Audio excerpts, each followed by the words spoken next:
And for about a week from uploading videos to YouTube over that video I made about comic books and how they're used as propaganda. Google, who owns YouTube, I guess did not like that very much. But I wanted to say I did predict the outcome of this election prior to the election. I was actually planning on making a video election day to say that, which would have been just in time, because obviously I knew it would take a week or two to count all the votes due to the special circumstances and whatnot. But I couldn't upload it because I was banned. So I have to be more careful with how I make videos and how I word things. But what I wanted to say is there's so many people confused on the right that are, Donald Trump supporters. Amazingly, from what I see on social media, especially Twitter, there are still a good deal of quote-unquote alt-right morons that support President Trump. How? I have no idea after the things that Trump has done. Deaths of despair, which is the what we're calling the white people that are dying en masse due to the fact that they can't get jobs and they're basically denigrated to the lowest rung of society because of affirmative action and because of certain laws that make it very hard for white men to get jobs. So that was reflected in the election, and I'm going to leave links to this with the sociology studies and things like that. Donald Trump betrayed his base to pander to criminals.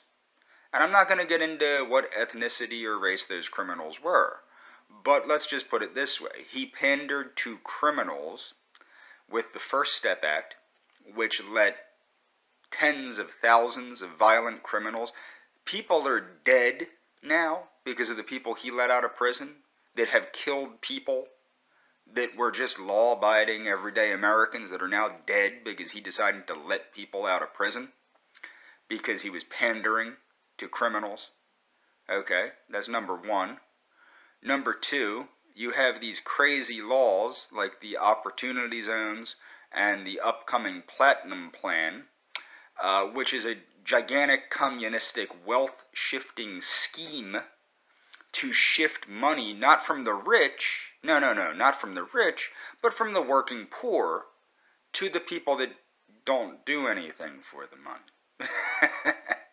So what you have is you have this gigantic scheme going to benefit people of one particular race that Donald Trump was going to implement at the expense of another race almost entirely that is suffering to the degree that they're dying en masse. Now that was reflected in the election because Donald Trump did very poorly with white men. Now what's interesting to note is a lot of these alt-right whack jobs that support Trump online are these crazy, basically I can't say that, basically very masculine women online that embrace nationalism because they're loopy and can't fit in any other rung of society, so now they're a dyed-in-the-wool nationalist. Now, what I want to point out is even Richard Spencer, who was the guy that got caught with the Hail Trump thing. It was him and Tila Katila and someone else, and they were, hailing Trump. This is back in 2016. Even he turned on Trump and decided to support Joe Biden because of the downward trajectory of this country.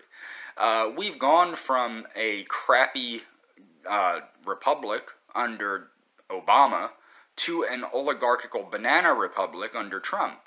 And he wants to talk about Hunter Biden and Hunter Biden this and Hunter Biden that and the Chinese.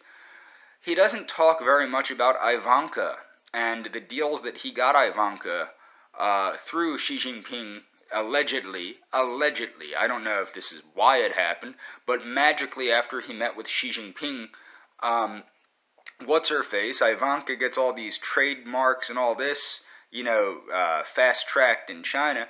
And another thing is, you want to talk about, this family's supposed to care so much about the American working poor and the American working class, but yet they have their things manufactured in China. They have their companies outside the United States, okay? And they can say this is because we're business people. That was Trump's thing, I'm a businessman. Well, that doesn't really necessarily say that you should have things manufactured outside of the country, because technically speaking, you could still have things manufactured inside the country and sell them for a fair price.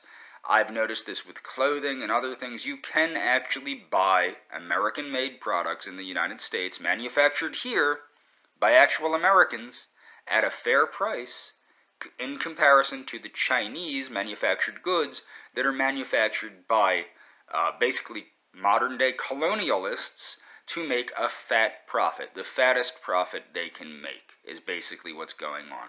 They're paying the people next to nothing, and they're making the fattest profit they can make. Now, what's funny is some people in foreign countries and stuff, they look up to Trump, they think Trump...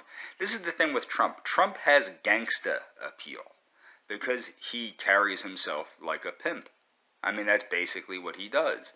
And he's had that for years. So basically his je ne sais quoi wore off with the white working poor. Okay, that's basically what happened, and that's how he lost this election.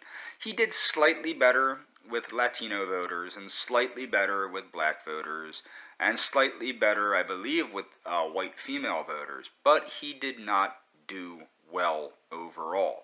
And of course, everything is rigged. Hillary Clinton, actually, during the debate in 2016, she said this. This is a problem with his mind. It's a pathological problem that he thinks that, you know, he thought the Republican primary was rigged because he lost Iowa in 2016, because this is his mentality. He can't lose unless it's rigged, it's rigged, it's rigged. Everything's rigged. The Emmys were allegedly rigged against him because of The Apprentice. He didn't get an Emmy for The Apprentice, so it's rigged. For God's sakes, the guy's a pro wrestling fan. Okay? People like me looked the other way on the fact that he's a pro wrestling fan. He's basically a hillbilly with a $1 billion budget, okay? That, I mean, this is the stuff that a lot of people overlooked in 2016 for the deliverance of promises to make America great, and he has not made America great. He's made America an oligarchy and a banana republic. Now, people will go, well, Joe Biden's no better. Joe Biden's no better. Yes, Joe Biden is better, because Joe Biden puts criminals where they belong, which is in prison. He puts criminals in prison.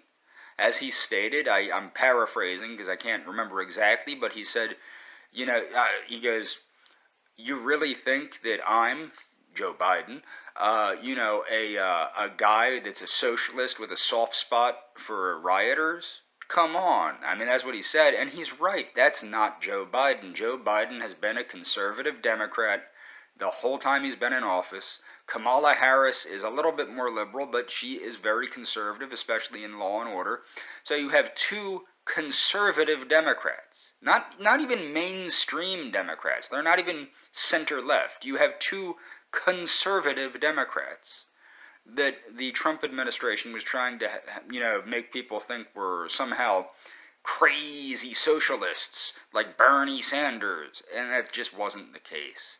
So how did he lose? He screwed over his base. He didn't know, I mean, he did really well. I did not expect him to do as well as he did. That is where I was wrong. I thought it was going to be a blowout. I thought that pretty much everybody that voted for him in 2016 was going to stay home. Because it's a bunch of crap. I mean, a lot of us were fed up, and I knew that I wasn't the only one. How the hell could I be the only one? But the positive thing that the Trump administration has done, in 2016, they showed that angry white men are basically an important segment of the voting population, if not the most important segment of the voting population. So what they've pointed out is you need, if you're going to be pandering to this group and that group and the other group, you have to pander to angry white men. And that's what Trump did not do, and that is why angry white men, who were his base, did not vote for him. Check the description, I got some stuff down there, some goodies, but that's about all for this video.